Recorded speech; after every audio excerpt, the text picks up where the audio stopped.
Alrighty. Good afternoon. Good afternoon. Good afternoon. Is anybody here other than me? Time to Caesar Shimaringa? Just out of curiosity. Just wondering. Ooh, who that is?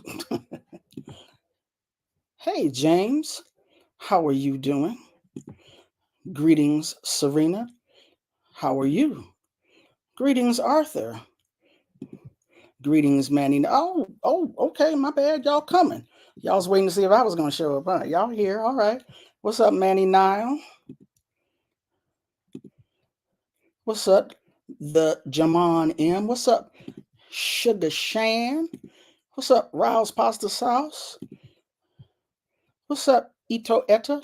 It's been a while. I know. Y'all forgot what I look like, huh? Forgot what I sound like?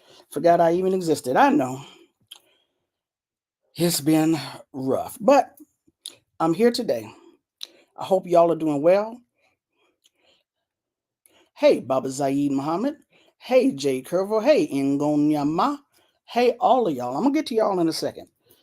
Usually I start on time and I end up having technical difficulties. So today I started late. Let's hope it ain't no technical difficulties. But anyway, greetings again. How y'all doing? My name is Tanda Caesar Shimaringa, and this is Rootwork. Finally, Rootwork in November. I hope y'all are doing well. I hope you have been enjoying and supporting Black Power Media, telling people to subscribe. I hope you've been liking, sharing the videos. I noticed that for this particular video, 23 people had liked it before it even started. I appreciate the hell out of that. So please continue to like, continue to share, continue to subscribe. I see a bunch of y'all. I'm gonna get to y'all. I promise. I'm gonna get to y'all. You were just what you say, Manny Nile? I was just thinking about you. Wondering if you were coming back. Yeah. Oh man, there's so much been going on. I don't even know where to start, but I can start with this. See there? Technical difficulties. Can y'all see my book? Some of Us Are Brave. This is one of the things that I have been working on. One of the reasons why I had to take a hiatus after August. This is volume 1 from Daraja Press. It is out now. DarajaPress.com. Some of Us Are Brave. Volume 1. Some of the interviews that I have done over the years. Volume 2 is dropping in January. And if I'm lucky, I have another book coming out in December. Don't want to announce that just yet. We'll be coming back on to Black Power Media to talk about that in a couple of weeks or so. But these are the things that I've been dealing with, and I've also been in school. That's a whole nother trip. But that's one of the reasons why I have not been here with y'all. So, today's show, before I get started, I've already told you like, subscribe, share. I'm going to remind you like, subscribe, share. I want to send a massive shout out to the awesome OJ Tades, Yalogun, and Balogun. I want to tell them Modupe Pupo because they allowed me to broadcast in their time slot on October 22nd. We were hoping to live broadcast the memorial of our brother, friend, and comrade G2 Sadiki. Once again, technical difficulties. The audio was transmitted. For whatever reason, the video was not. I could see the video back here behind the scenes, so I saw what was going on, but for whatever reason, it didn't transmit to you all. We are waiting on that video to be edited. Once that's done, we will upload it in its entirety. And even though it ain't live, even though it's already happened, you will get to see the video of the memorial. A lot of heavy hitters were in the room. Members of the San Quentin Six, members of the Black Panther Party, etc., paying homage to our brother, friend, and comrade G2 Sadiki, member of Black August, a co-creator of Black August in San Quentin Prison, who made his transition to the ancestral realm in September. So again, I want to shout out to the awesome Ojatades who allowed me to broadcast during their time slot, even though it didn't come through. Thank you so much, Iya and Baba, for letting me do that. Got to send a shout out to Dr. Jab, Dr. Jared A. Ball, for allowing me to borrow his idea for today's show. He talked about the fact that he was scheduled to give a presentation at the, I believe it was the American Studies Association meeting in Canada. I believe it was Montreal a few weeks ago. But the panel got canceled and everybody went out to protest in solidarity with the Palestinian people. So he didn't get a chance to present that presentation there, but he came on here on Black Power Media and gave his presentation. I was like, oh, I think I'm going to do that. So that's what today's presentation is. So you have to forgive me if I'm not making eye contact with y'all. I'm doing some reading over here. This is a presentation, or what I would like to say is a discussion. I was scheduled to give it at the inaugural symposium of the Black Women's Studies Association, BWSA, which was October 22nd and 21st and 22nd, but I was unable to attend. I first gave this presentation last year in 2022. It was entitled Black Women's Responses to Harm and Violence within Movements for Black Liberation.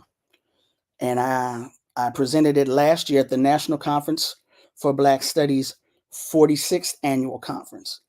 It was entitled Our Sisters Spoke Up, Women, Gender, and Sexuality in Africana Studies, in honor of Bertha Maxwell Roddy, co-founder and first president of the National Conference for Black Studies. I figured, oh, this is the moment I've been waiting for. Let me just pop in here and throw this out here and see what happens. So this is a work in progress. I do hope to go deeper and expand upon it, but I also have these other projects that I'm working on, like the books I mentioned. So we're going to see what happens. So Black women's responses to harm and or violence within Black liberation movements. Now, the Black liberation organizations I discuss are the ANC, the PAC, the African Nationalist Congress, Pan-Africanist Congress of Azania, Student Nonviolent Coordinating Committee, Black Panther Party / BLA, the US Organization, the All African People's Revolutionary Party, and the All African Women's Revolutionary Union, the Nation of Islam, the Black Youth Project, and the East. At the moment, I do not have any information on CAP, the Congress of African People, NAPO, New African Peoples Organization, or MXGM, Malcolm X Grassroots Movement, the APSP, African People's Socialist Party, or ANWO, African National Women's Organization. And this discussion is based on publicly available sources. I want to stress that. Publicly available sources. It's for discussion. I have not gone deep as I could. And as of this moment, I've only had one interview, and that is with Mbahati Kaumba, formerly of the All African People's Revolutionary Party and the All African Women's Revolutionary Union. She is now a professor at Spelman College and the co-director of the Women's Research and Resource Center at Spelman College. So again, this is based on publicly available sources, and I'm going to be able to share my screen and show y'all a couple of things. So let me start with the impetus behind this project, how it started for me. Let's see here. It was just there. It was there a minute ago. Hold on, y'all. No, seriously, for real. It really was just here. It really was. It was just here. I don't know why it ain't here no more. That's not it. But it was just here. I would much rather not read. There we go. Woo! Not read to y'all. I would much rather. The browser can't access my screen. Why you can't access my screen?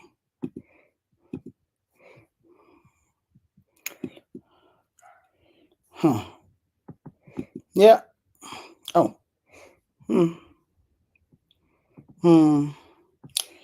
Yeah. So, hmm.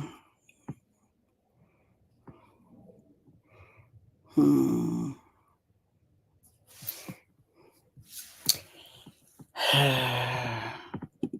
So, as I was saying, I really don't want to just be up here reading to y'all, running my mouth, but it looks like I'm going to have to. Maybe. I don't know. Let's see.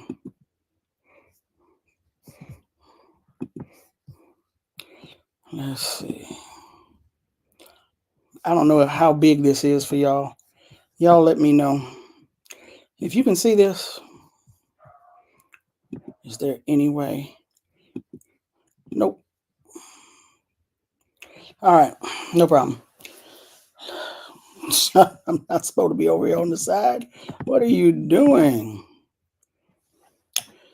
All right.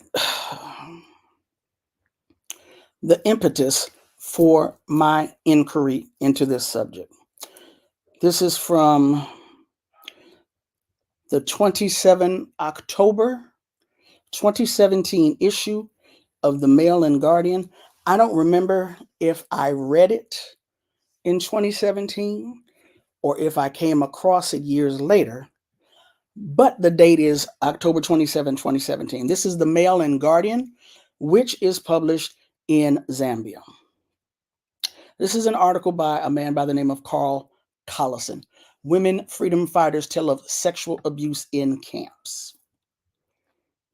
It has been just over 4 decades since the day Sibongile Kumalo placed the note on her mother's old grandma phone. By the time you read this, I will be out of this country. 41 years after the day she left her mother's house and Soweto to go into exile as a freedom fighter, only now is she finally ready to speak of her experience, a journey she refers to as one littered with unprecedented pain. At 15 years old, she was sent on to Tanzania for military training under the Azanian People's Liberation Army, the military wing of the Pan African Congress's PAC. She was a baby, she rightfully says, still a baby, and not long before she came face to face with the ultimate violation. I thought I would take this to my grave, she says, but my real trouble started when I met Purako Lovalo, then PAC president. There was a roster for the women soldiers to clean his house. Little did I know that some of these women were being abused. I became one of them. He forced himself on me. He was an old man even then. Let's see here. Sibongile Kumalo. Let me see here.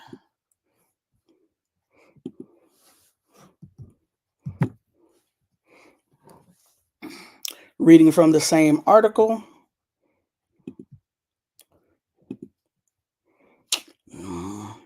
I was hoping it would be a lot bigger, but okay. This is Tanjiwe Mtinso, currently the South African ambassador to Malawi.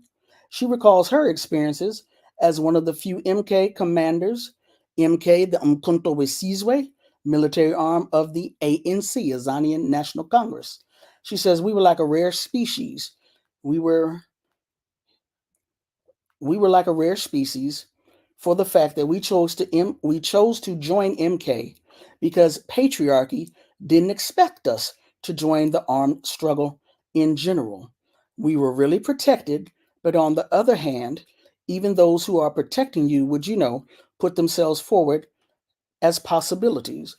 Although she said she knows of very few women during her time in the camps who reported sexual violence. She says that one man threatened to rape her. I felt really in danger, but when he threatened to do it, I just said to him, "You're not going to do it because I'm going to shoot you." It's as simple as that. I'm just going to shoot you. Because I was in a senior position, I was carrying a pistol instead of an AK-47. It would have been much easier for me to shoot him that way. She says he retreated, but right through her stay in the camp, he kept saying, "One day I will get you." So there was always this threat hanging over me. Let's see here. So this is her now, approximately in her 70s. Now, this one right here is going to be very interesting.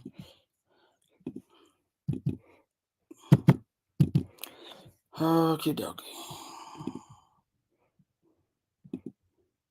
Nelson Mandela's stepdaughter blinded in one eye after domestic assault. Josina Michel, the daughter of Gracia Machel and ex-Mozambican President Samora Machel. As we know, Brother Samora Machel was assassinated by the forces of imperialism. Samora Machel, the widow, eventually married Nelson Mandela, who had split from Winnie. Another BPM show for another day. So this is Nelson Mandela's stepdaughter. And she was attacked during a birthday party for Gracia Machel's, a party for Gracia Machel's 70th birthday. This is her here, Nelson Mandela, and I believe that's Tony Blair. I'm not sure who that is.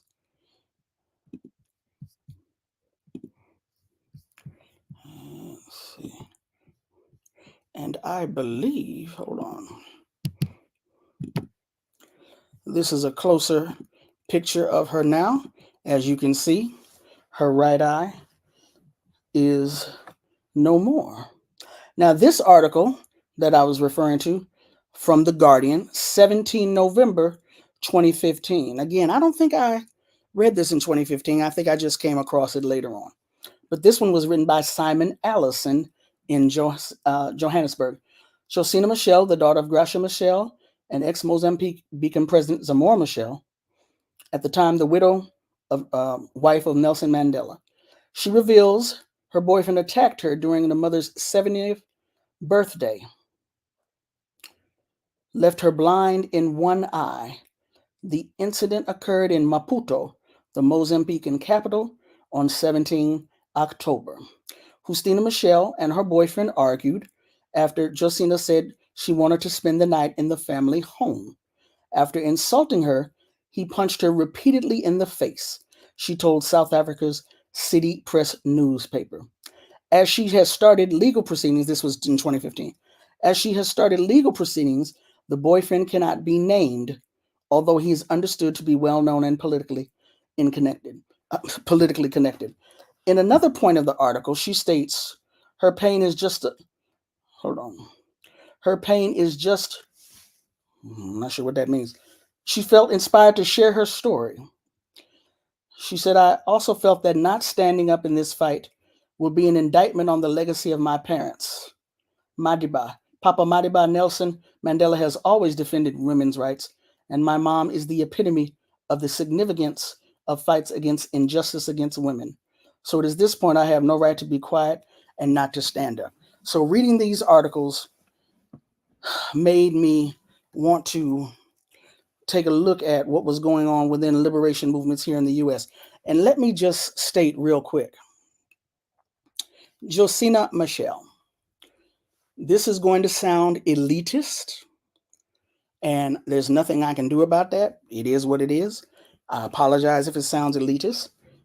It's not my intention, but here we go. So this is the daughter of freedom fighters, Samora Machel, Gracia Machel, Mozambican freedom fighters, who then becomes the stepdaughter of Nelson Mandela.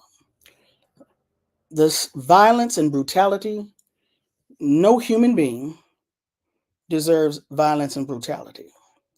No woman deserves violence and brutality. But if the daughter of freedom fighters is not protected, well, my God, what does that mean for everyday sisters? If she cannot escape this madness, what does this mean for everyday sisters? So,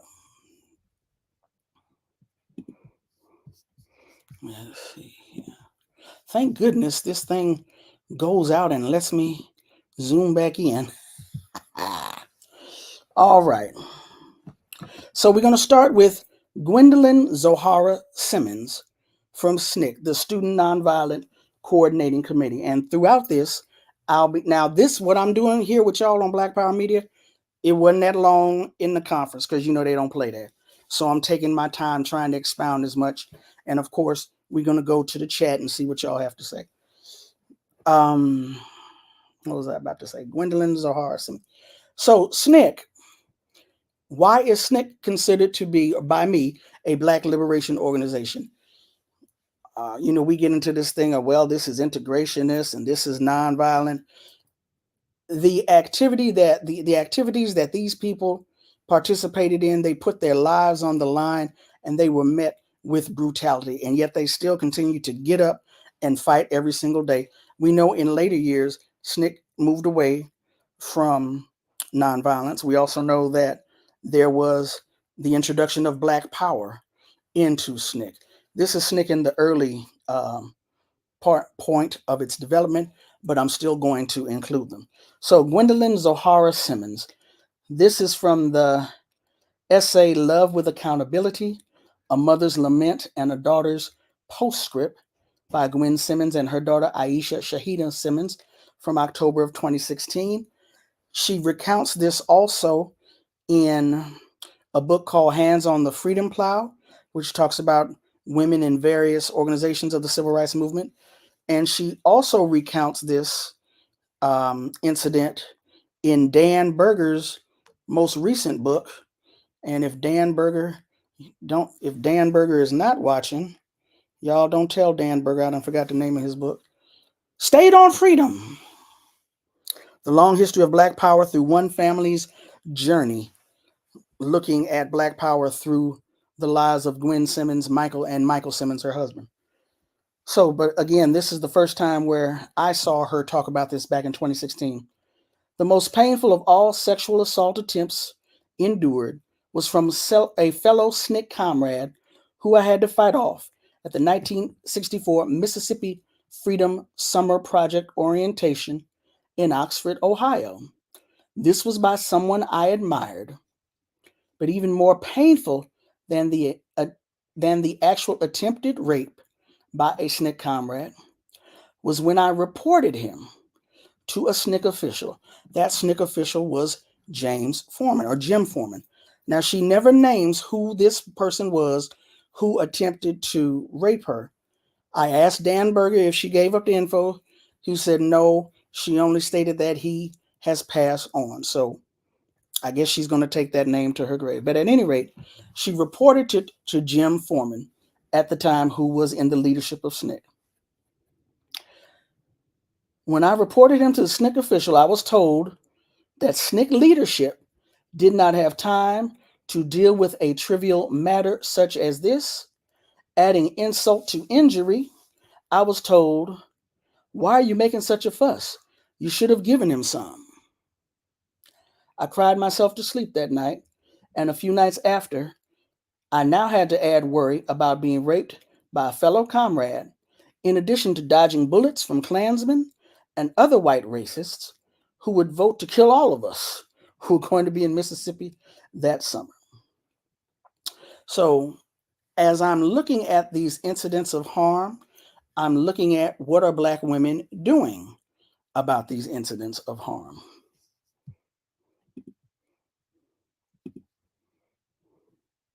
All right, so that's Gwen Simmons when she was a youngster. So this is from the book Hands on the Freedom Plow, which, as I said, this presentation was given last year before Dan Berger's book came out.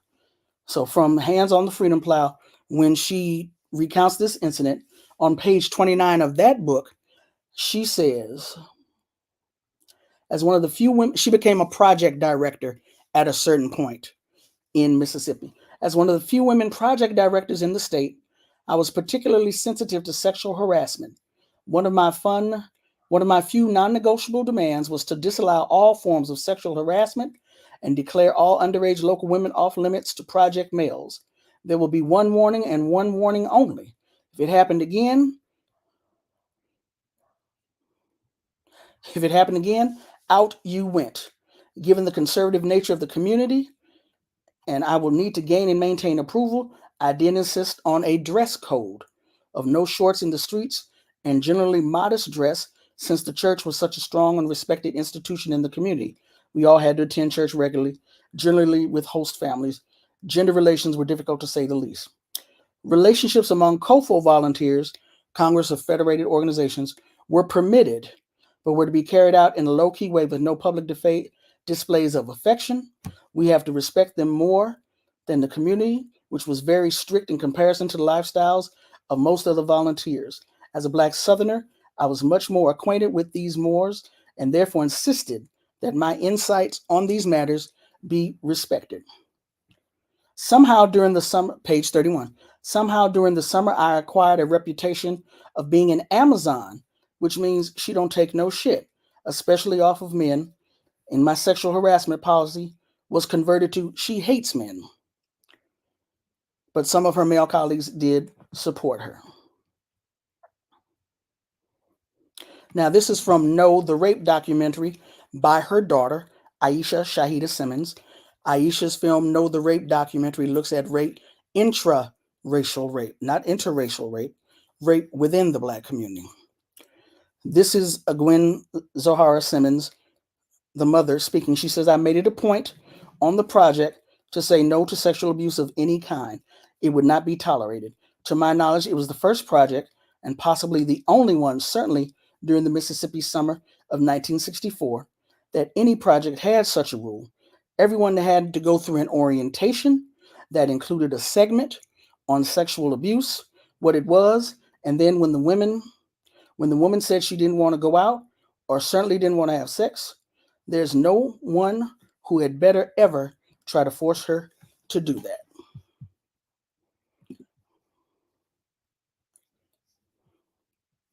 Uh-oh. Where am I? Oh, I don't know. Okay, so that's Gwen Zohara Simmons. That was her during her SNCC days. This is her today. I believe she lives and teaches in Florida.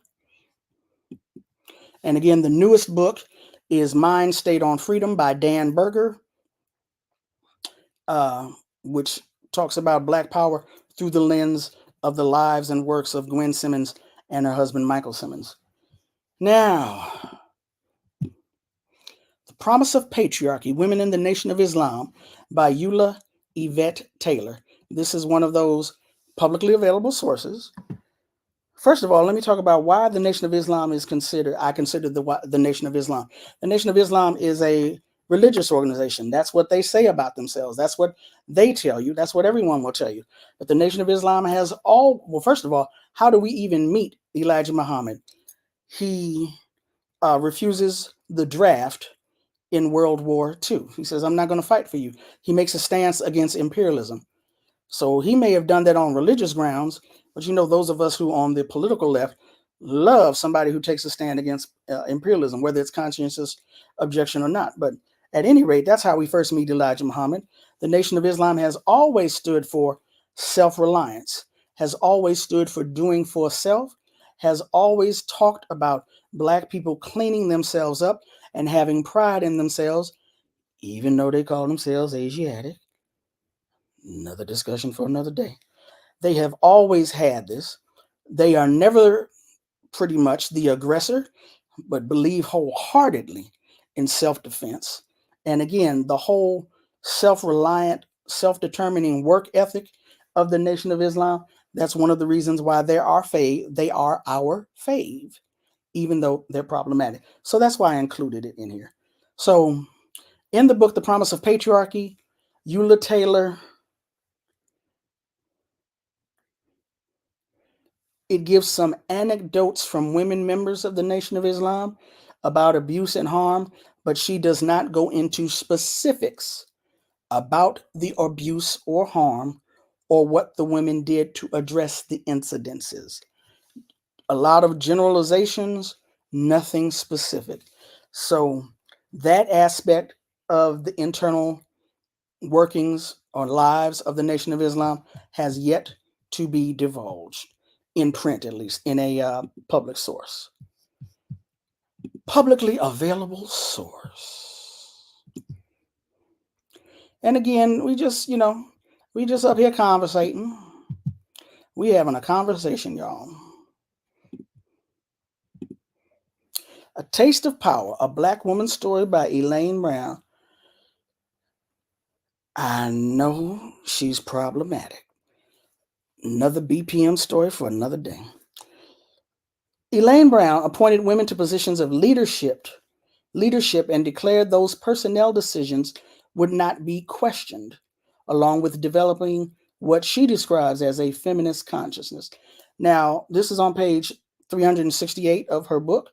She says, "It was with this attitude that I insisted on attending the disciplinary session I ordered for a brother who had blackened the eye of the sister with whom he was relating because she had not properly cooked his greens.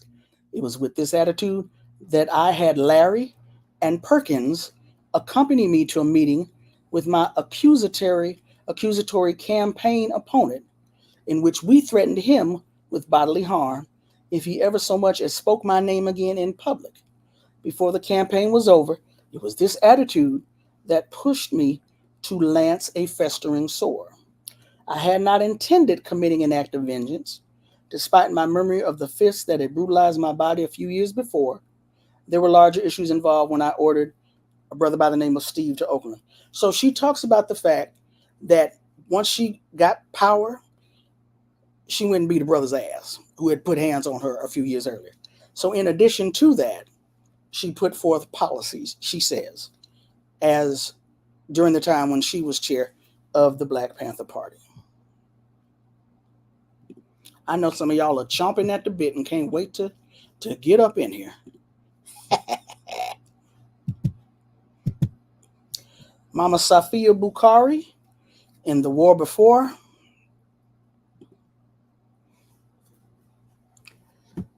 She's got an essay on the question of sexism within the Black Panther Party.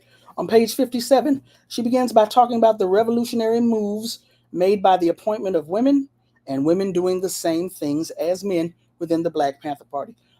She also states, on the other hand, there were problems. Men who brought their sexist attitudes into the organization. Some of the men refused to take direction from women. We had a framework established to deal with that, but many times the framework was not used because of liberalism, cowardice, and fear. She does not state how people got around the liberalism, cowardice, or fear, or how they implemented the changes. She states further, it is extremely important that remember that even though the Black Panther Party had established a built-in process to deal with male chauvinism in its ranks, the members of the party were products of the society in which they lived. We struggled against those tendencies whenever possible, but they were reinforced by the larger society. On page 60, she talks about the Black Panther Party had put into place a mechanism for dealing with this, starting with political education and ending with bringing responsible parties up on disciplinary charges. She says we must not be afraid of allowing the old self, rife with the negativisms of this society, to die, so that a new, more revolutionary and progressive self can be born. Then and only then do we stand a chance of destroying this oppressive society. It is with this thought in mind that we use the weapon of criticism and self-criticism to correct the way we deal with each other. It is through study and practice that we strengthen our own self-esteem and gain the courage to challenge chauvinist and sexist attitudes we encounter as we struggle. Finally, it is through our social practice that we set the example to our community and advance the overall struggle. Safia Bukhari was always about the struggle, y'all. She also talks about, on page 50 of her book, a model for a people's court. She says, I recently engaged in such a dispute. Model that was used to resolve the dispute was a people's tribunal. The person bringing the charges put them on paper. The person the charges were brought against prepared a written response. These were disseminated to all parties involved. A date, time, and place were set for a hearing. Both sides were able to have witnesses present. An independent hearing, having no involvement in the dispute and trusted by both sides, were chosen. I think independent hearing officers, and an odd number, not less than 5, of jurists were chosen, also with no involvement in the charges. The hearing officer set the tone, laid out guidelines for the proceedings. Charges were read into the record, tape recorded. Person bringing the charges presented her point of view, followed by the reading of the written response to the charges. Next, the person bringing the charges called, questioned her witnesses. Person charged then questioned the witnesses, followed by questions from the hearing officers and jury panel. Witnesses were not allowed to ask questions. Their part in the proceeding was simply to be witnesses. Proceedings were handled the same way for the person being charged when she presented her witnesses. All the parties involved had agreed to abide by the decision of the court, and they did. It is only a model, it is not perfect, and it is possible that the resolution was accepted and the episode laid to rest for reasons other than the fact that the proceedings were handled in a principled manner. So again, we're talking about not only are we looking at incidents of harm and violence in Black liberation organizations, what was done to address the incidents of harm and violence. Now, Assata Shakur, I didn't go back to Assata's book, just simply drawing on my memory. I do not remember what she said regarding incidents within the BPP and the BLA in particular. I do know some of the general things that she has said. Shameless plug. Shameless plug. There you go. Shameless plug. A recording of an address that Assata Shakur gave in 1993 to the New African Women's Task Force.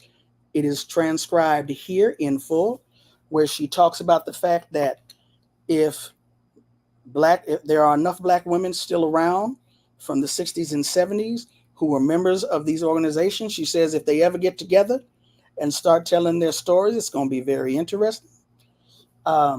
Again, nothing in particular about the BPP or the BLA, but she also talks about the fact that Black women need to learn and become comfortable with their bodies, and they need to train, and they need to learn not how to panic, because if you are in control of your emotions and you know a little something, you can kick a brother's ass if you need to. These are her exact words, okay? Now, how y'all doing out there? Y'all all right? Because even though I'm trying to show you pictures, I'm running my mouth a lot. Like I said, I'm going to get to the chat. I'm going to get to y'all. I know y'all can't wait. This right here is a sister I know a lot of y'all don't know about her, because I didn't know about her, and I was right here in Los Angeles. She doesn't live in LA anymore, but her name is Kacheko Davis. Kacheko Davis was a founding member of the US organization. US does not stand for United Slaves. I know y'all don't like them. It does not stand for United Slaves. It stands for us as opposed to them. Another Black Power media story for another day. Anyway, this is part of, or should I say, Kacheko Davis gave an oral history interview to the Black Power Archives at California State University. Later, Deborah Jones, the woman whose memoir I am working on, I'm assisting her in the writing of her memoir. That is the other book that I told y'all about I'm working on. Deborah Jones is the woman who testified against Maulana Karenga in 1970 for torture and sexual assault, resulting in his conviction and his being sent to prison for a sentence of 1 to 10 years. He ended up getting out after 4. So Deborah says she heard the same story that Kacheko Davis talks about in her Black Power Archive interview. What is that story? The US organization had a sisters wing. Well, okay, the men in the organization were known as the Simbas. The women in the organization were known as the Mumininas, true believers. You know, Simbas means lions or young lions. The women were the Mumininas. At a certain point after the COINTELPRO war became heavy, a female paramilitary arm was developed within the US organization. It was called the Matamba. Kacheko was one of the first members of the Matamba. Deborah was also a member of the Matamba, but this is a different time periods. So this is the story that Kacheko Davis related in her oral history interview, the same story that Deborah Jones related to me. She says, I was told a story once, I forget by whom, about how some of the brothers thought that they could hit the sisters, slap them around. Well, they couldn't. It was three of them, three different men in the organization, all around the same time period, but not at the same time. Jomo, Amiri Jomo Chambalier, who at one point was the head of security for the US organization, Jomo said he didn't know if the Matambas, lured those brothers into an alley or caught them in an alley. But the Matambas beat their asses in an alley. After the third ass whipping, Jomo called on the sister who was over the Matambas at that time and told her, we need a truce. I can't have you beating up my Simbas. The sister agreed. They couldn't have that happening, although she denied knowing who was behind it. The brothers learned their lesson, for the time being, that retaliation would be a preferred option, and the Matambas cooled out. It's only been 45 minutes? 12:45. How y'all doing over there? Ooh, I see y'all just chatting up a storm in the chat. I'm going to leave that alone until I can get to it proper. Hold on. Now,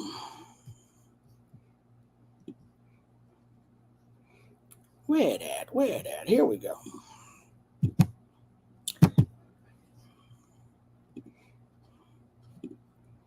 Gender and Social Movements by Mbahati Kuumba. Mbahati Kuumba, I don't know if I forget. I be running my mouth so much I forgot what I'm talking about.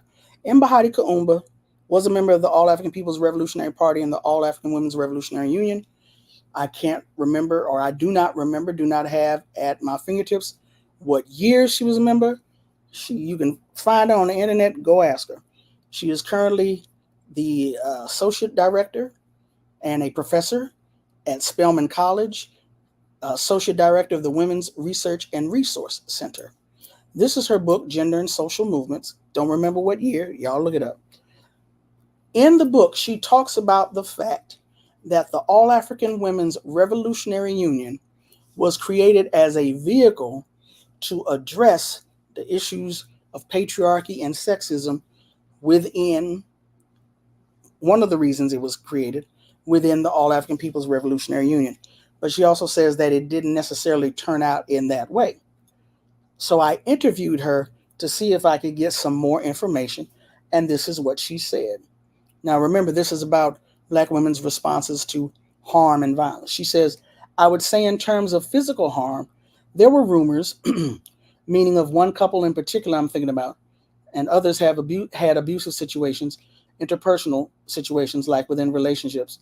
And because the AAPRP's line was pretty much, that's your problem, I mean, definitely there wasn't a consciousness of the personal as political. There was more an issue of, we don't deal with any of that.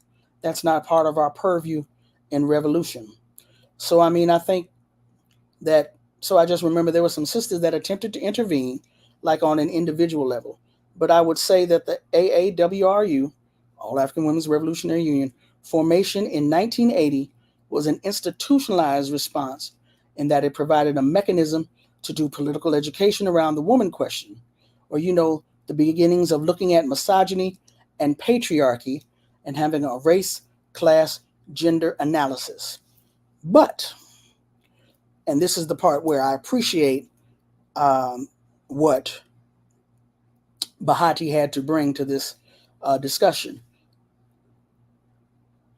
For the most part, throughout my tenure, and I think afterwards, I think I saw a lot of the sisters leave over time because of some of the other harm. The harm of, how can I put it?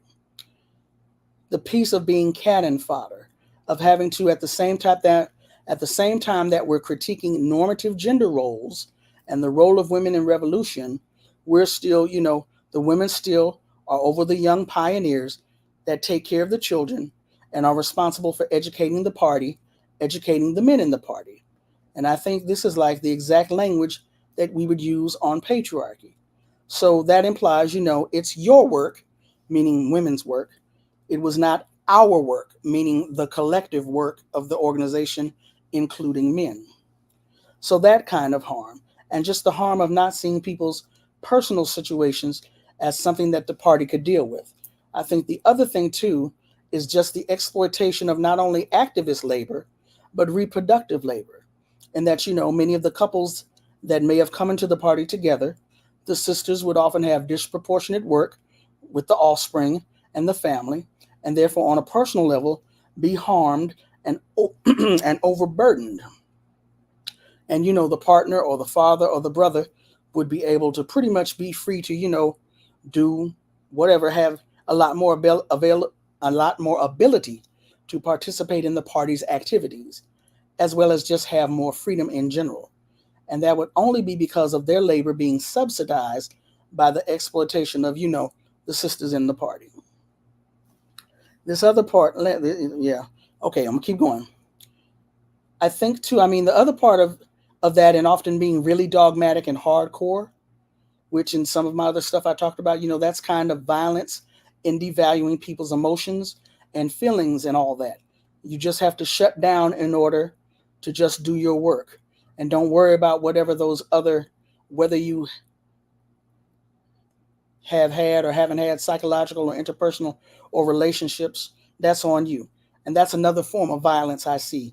With my students, they have kind of shifted, even though sometimes, the self-care thing can get a little irritating, but, at least they have that in mind, that they're not going to be burned out and beating each other up while we're trying to work together.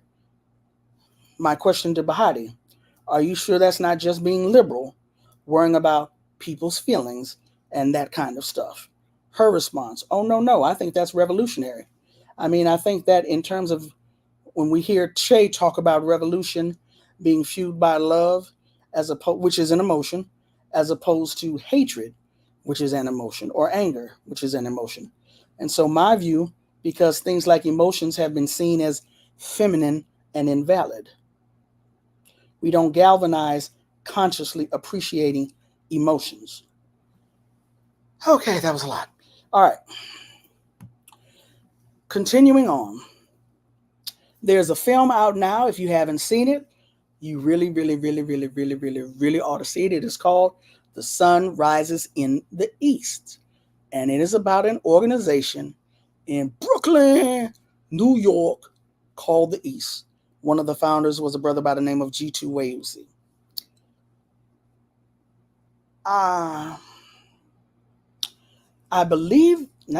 There is a book on the East in terms of the school. As you can see, I haven't read the book. Can't even think of the name of the book. But the author's name is Kwasi, Kwasi, Konadu, Konadu. He's my publisher, and I don't know the name of his book. I just outed myself. That's bad. I'm just trying to keep it a buck with y'all, right? I'm just trying to be honest and transparent. Haven't read my publisher's book, but I know it exists. So I'm not sure. He basically talks about the children and the schooling there. Of course, he goes into the history of the East. This film is an excellent film on the East. It doesn't go into the harms that Black women may have or did suffer.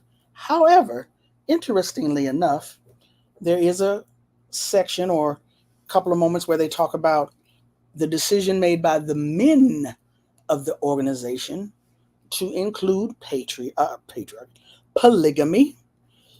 And I know this one sister they interviewed was like, oh man, look at the time for me to go.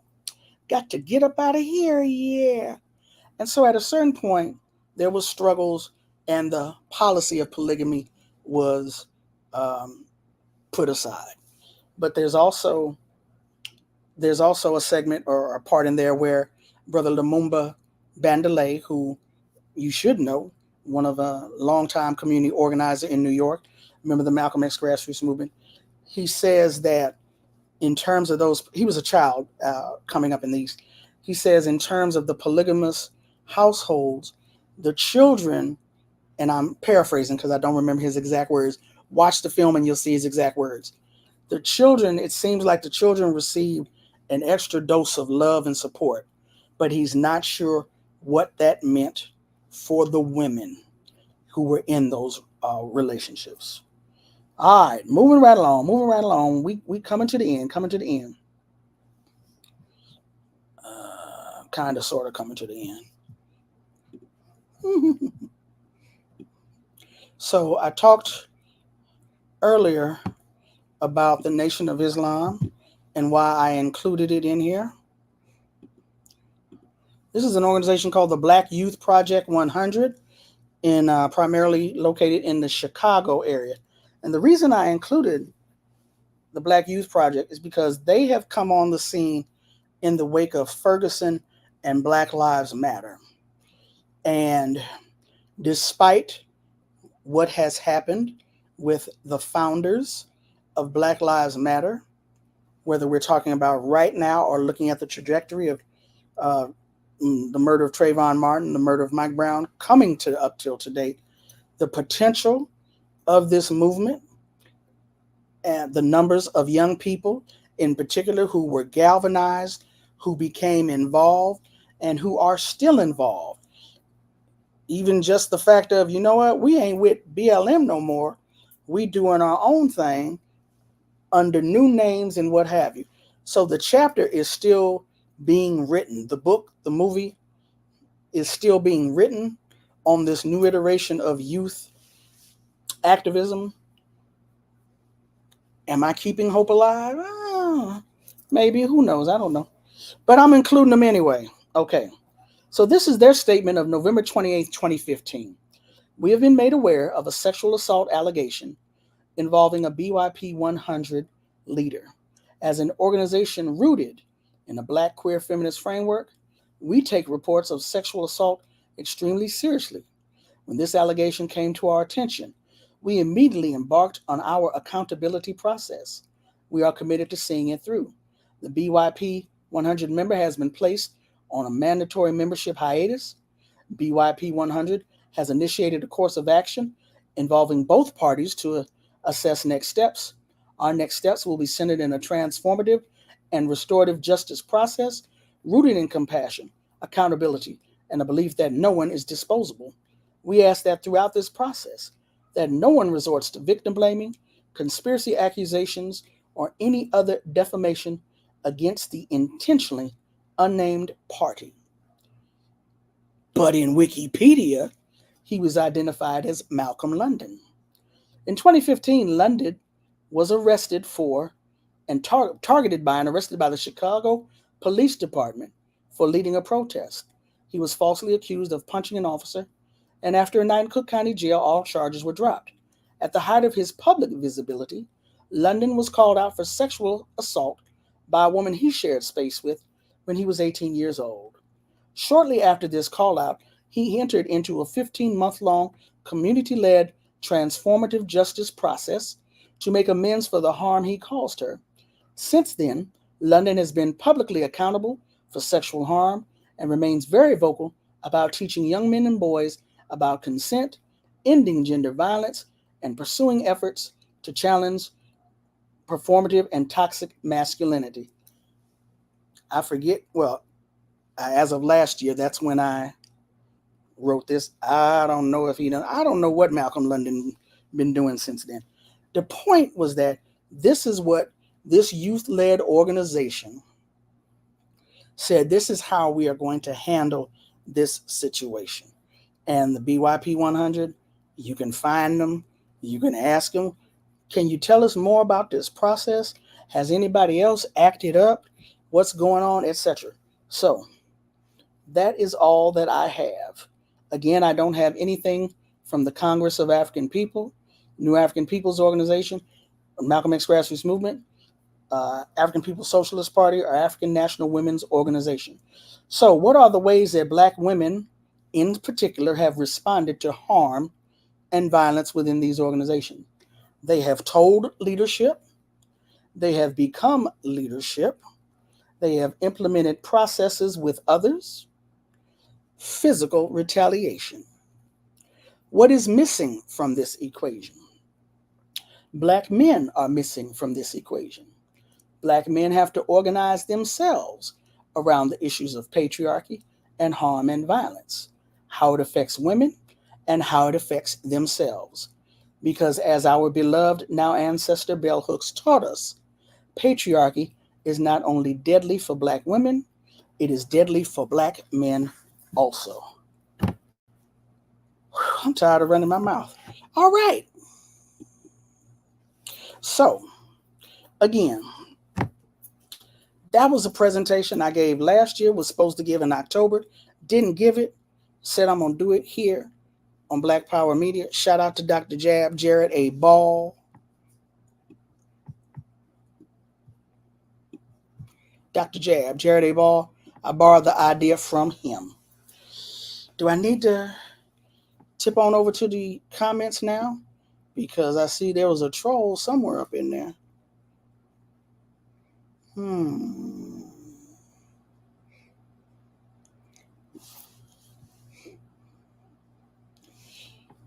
Peace, Tiny, and everybody. Peace. Real quick.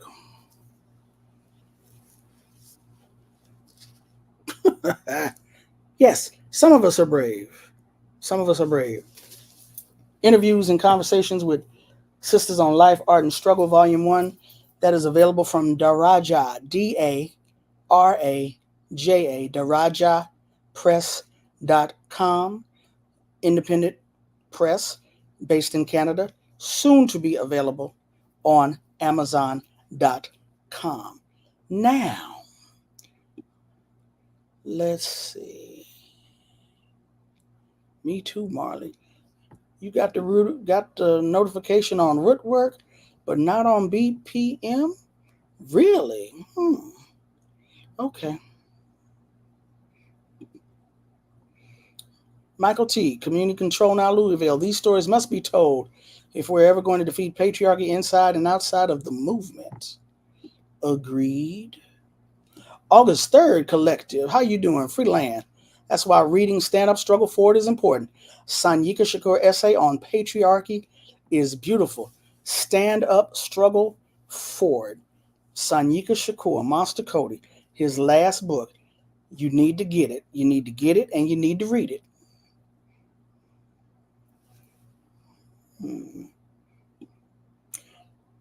I believe we went over that. Maybe we need to go over it again. What you think, August 3rd Collective? We talked about that somewhat when we had Seema Lee speaking. When I had a conversation with Seema Lee. Yes, ghoulish, absolutely ghoulish.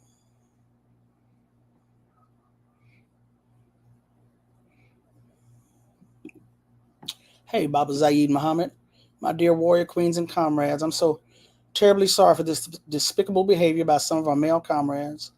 Tandi, thank you for lifting this up. You are quite welcome. Daphne Brown, you know what? Yeah, Daphne, I know what. Don't even say it. I already know. We don't want to say anything that's going to be used against us later.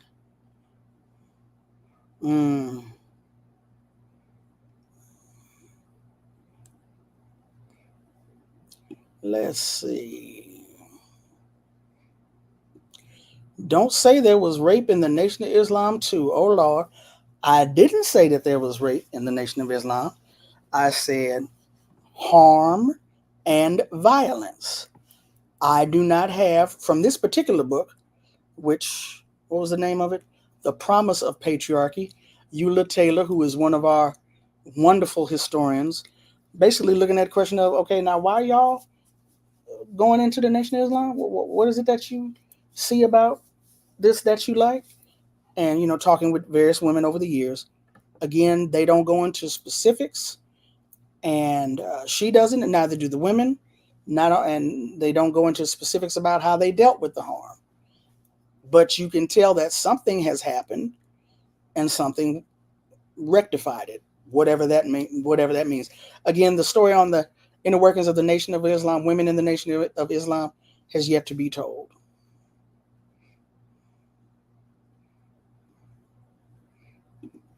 Elijah was a corporal in the Detroit chapter of the UNIA. He brought a lot of UNIA structure to the NOI. He became a mess with women. Well, Universal Negro Improvement Association. I mean, there's a lineage where all of these organizations. What do we? I got to be careful of my anthropological terms. There's cross pollination between these various organizations. What's the brother's name? What's the brother's name? No, it was a Moore. Moore Science Temple. I forgot the guy's name. Moore Science Temple, Universal Negro Improvement Association, African Blood Brotherhood, Nation of Islam, 49th Staters, Revolutionary Action Movement, on and on and on. Cross pollination, all of these folks, yeah. Even Huey's great legacy is marred by sexism. Elaine's book is must reading. There was a lot going on with the BPP. It's still being written. Do not take liberties with women. One of the rules of the BPP, which was also, I believe, a rule in Kwame Nkrumah's, is it Handbook of Guerrilla Warfare? My memory, I'm getting at that age.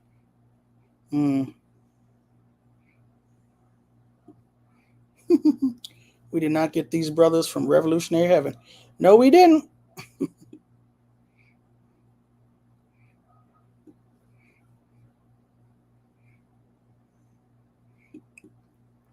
The other thing that's one of the reasons why we have the Black Power Archives at Cal State Northridge, is because there was a movement in Los Angeles regarding local and national issues. When we think about the Black Power movement, we think about Oakland, a bit of Chicago. We think about Fred Hampton. Do we really think about Chicago? Or do we think about Fred Hampton? We think about Oakland. We think about New York. We hear Bunchy and John, but do you really think about Los Angeles in terms of all of Los Angeles, not just a couple of individuals? So when Elaine says there were an expectation that women be sexually available for their comrades, there are enough, I'm sure, books out there, we need more, where sisters in some chapters will tell you, that wasn't my experience at all. Even the Angola 3, and this doesn't deal with women per se, but the Angola 3, Herman Wallace, I know his name is Albert. I can't remember Albert's last name. And Robert King Wilkerson. Robert King Wilkerson is the only one still with us. Albert, if he didn't pass this year, he passed last year. Herman Wallace passed a couple of years back. The Angola 3, Angola prison in Louisiana. This was a prison chapter that, if it was not started because of, one of the things it was known for was stopping prisoner rape. It's like, no, that's not going to happen. Not on our watch. And again, these brothers were in for so long. Did they even get a chance to?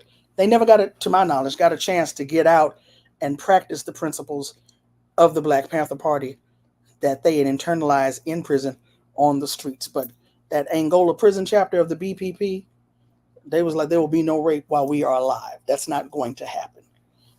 Okay. Let's see.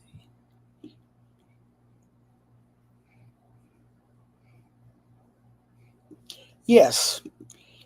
I don't remember talking rape from within, but she does talk about how she was almost raped at 13, but she fought her way out. That's Mama Asada Shakur in her book, how she went over to some young brother's house, and they thought they was going to pull a train on her, and she was like, I will bust up everything in your mama's house.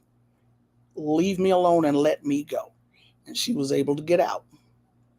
So now this is pre-BPP, this is pre-BLA, but this is who they were dealing with, right?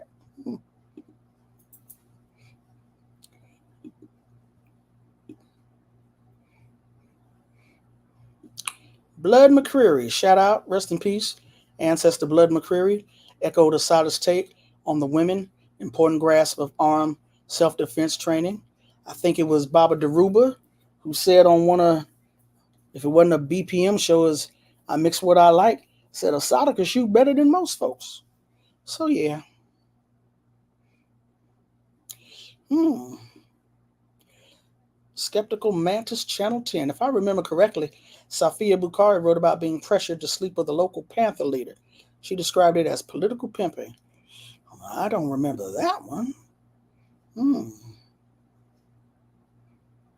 Fire burn them. I agree.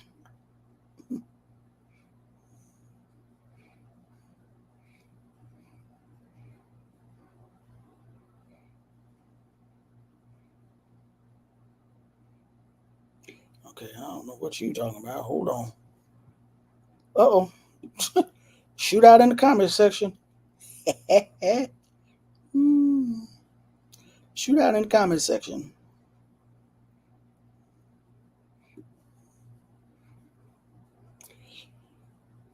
Yes, so the sun rises in the east. Very, very, very informative film by some a black couple. I believe they attended the school as children.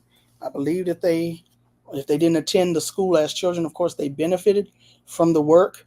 And again, not saying that there was a lot going. I don't know what was going on. I know that that was mentioned in the film, and a lot of the troubles, a lot of the troubles that a lot of the organizations had and continue to have started with. Did they start with? They involve polygamy. I just say it like that. So I know, but again, as I said, in this particular film, it was brought up that it was the men who made the decision we should have polygamy, and some of the women was like, "See ya," and at a certain point, that policy was dropped. So okay, Africa House. I'm not familiar with Africa House, or am I? Africa House. Yeah, patriarchy is healthy and inevitable. Yeah, that's a troll. If I knew how to block them, I would. But whatever. So yeah,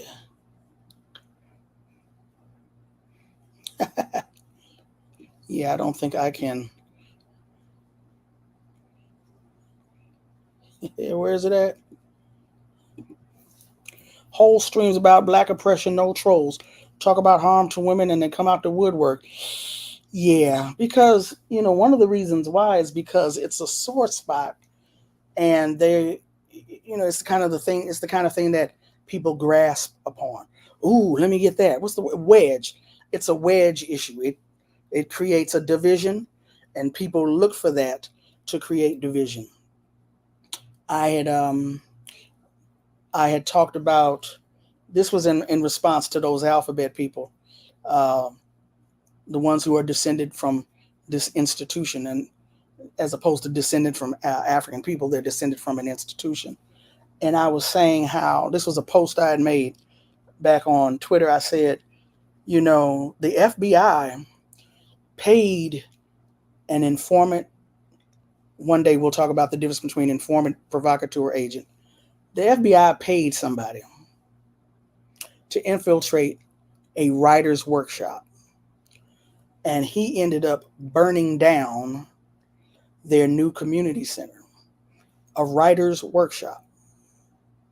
He spied on the workshop, not an organization whose publicly expressed aims was political revolution, a writer's workshop. He infiltrated it, spied on it, and he burned down their new building. So my point was, you don't think these folks ain't gonna pay somebody to sit on a computer all day long and type madness? You don't think they're gonna do that? Well, they'll pay somebody to go. Right. That's what these people do. They own the payroll. And one of the things that they're paid to do is look for these wedge issues and amplify them,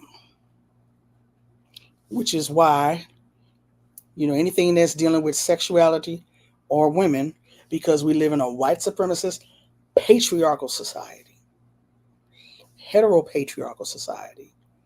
This is a wedge issue. This is why they come out. The problem is that we can't feed the trolls. Stop feeding the troll.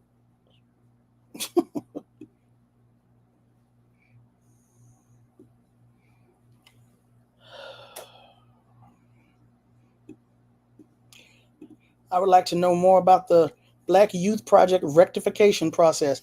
I would too, because that was back in 2015. So that was, oh Lord, 8 years ago.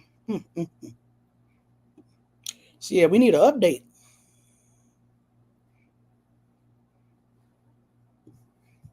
Shameless, or should I say unshameless plug. Would you rather us buy the book directly from them instead of Amazon? See, here's the thing. You can support this independent press, which is it's actual people. It's an independent press, but they print on demand. For whatever reason, we didn't catch a lot of the errors in the book, so it's been held up from Amazon for about 3 more weeks. Amazon is disgusting, but everybody would rather not put their credit card all over the world. They already into Amazon. They want to leave it there.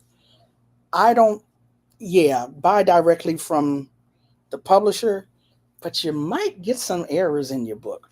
But then again, you might be able to hold on to it and be worth some money one day. I don't know. But Daraja, Daraja press.com, darajapress.com. You're going to buy a couple of more for your granddaughter. Sugar Booger, you a grandmama? Ooh, let me hush. Hey, Sugar Booger, how are you doing?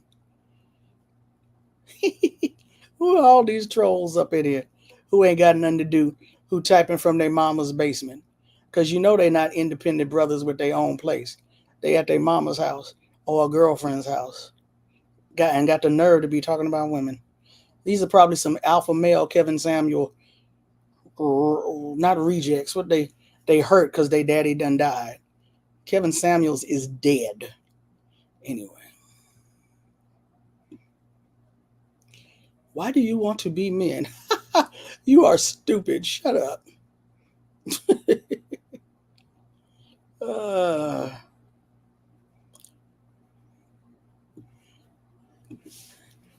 Brother Malcolm had said there was exploitation at the time he separated.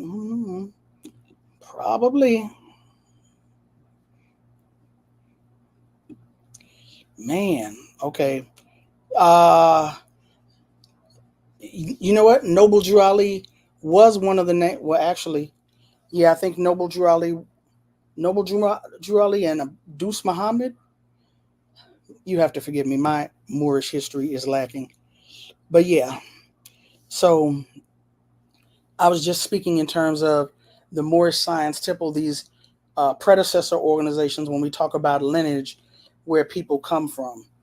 I wasn't saying that they was raping people and stuff like that in the Moorish temple. So before somebody go out here and say that, other than these trolls, that's not what I was saying.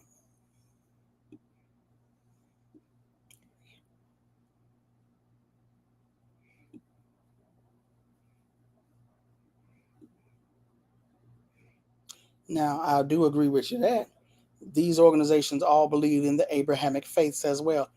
Most of them did. And you know what John Henry Clark said about the Abrahamic faiths? That these are male chauvinist murder cults. Troy James' new book, New Bones Abolition, resonates on the same frequency as our study here and now. Don't forget Dr. York. I wouldn't consider anything Dr. York has engaged in as Black liberation. I would consider it a cult. So, yeah.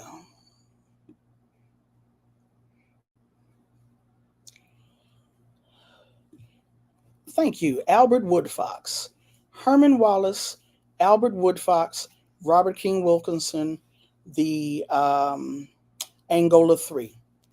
And Herman didn't live long enough to do a book. There are films out there somewhere, at least one film on the Angola 3. Albert Woodfox did a book, and Robert King Wilkinson did a book. Don't ask me the names. I just know that they out there. Go look them up, y'all. Thank you, Quadro. I appreciate that.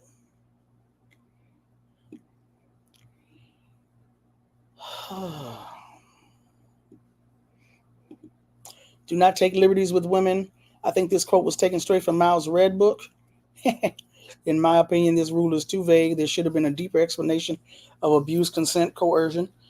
No argument from me, but it was the Red Book, it was the 60s, and many liberation movements took, borrowed, etc. from others, like the Handbook of Revolutionary Warfare by Nkrumah, etc.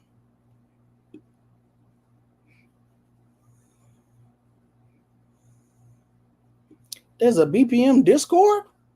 If y'all are interested, I can look for the exact citation from Safia Bukhari and post it in the BPM Discord.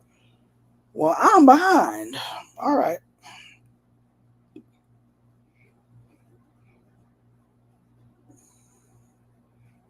Mm, mm, mm. One of the Angola 3 talked about being in prison for so long that when he finally got out, he forgot he could open doors himself. He was used to guards opening them for him. Mutulu and Dr. Mutulu Shakur, who passed in July, using a cell phone. Somebody told me, I forget who it was who told me this, but they said when Geronimo Gijaga got out, they were telling him about ATMs, and he was like, you just walk up to the wall and get money out. And they were like, yes. He's like, for real? Yeah. That's what these people do. This is what they have done.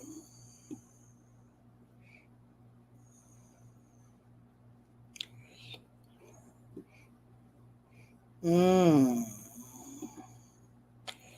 Do you know if that was Mama Fanny's issue with Seshwile? No, I don't know what issue she had with Seshwile. The only thing I remember is that Asada said that she remembers that Afeni said Sekou Odinga was one of, if not the only man she knew who did not abuse women. I want to get her exact quote. I don't want to misquote her. I'm going to say one of the only. I would hate to think that that was the only man, but y'all find her exact quote. So, yeah. Yes, and by those alphabet people, I'm not talking about LGBTQ. I'm talking about Yvette Carnell and them and those pimps. Mm-hmm. So I'm going to tell you what's going to happen. Here we go. See, y'all like to... See, that's the other thing, too. Some of y'all like arguing with these trolls. Anyway.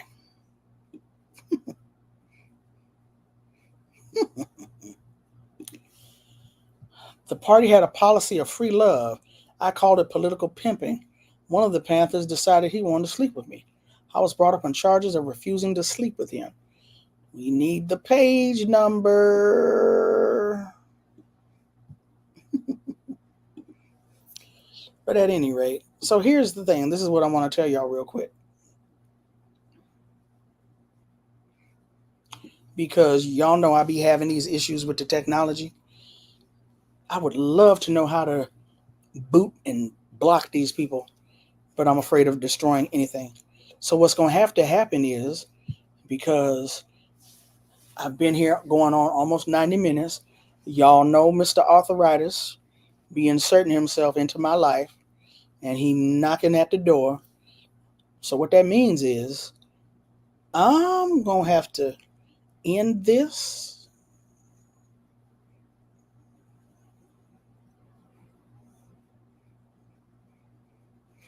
That's one way we'll get rid of the trolls. I just saw Marley Gordon. I really just like when Tiny be on here. I learned so much. So either on I Mix What I Like or RSTV, but would love a combo about the book. I would love a convo too about my book. Uh, y'all just keep commenting. Y'all just keep commenting. All right, so look, I can't keep, I can't, okay, look. So, Black women's responses to violence and harm within Black liberation movements. It's a presentation I gave last year at NCBS, 46th Annual Conference. I was supposed to give it this year at the Black Women's Studies Association um, conference, but wasn't able to attend.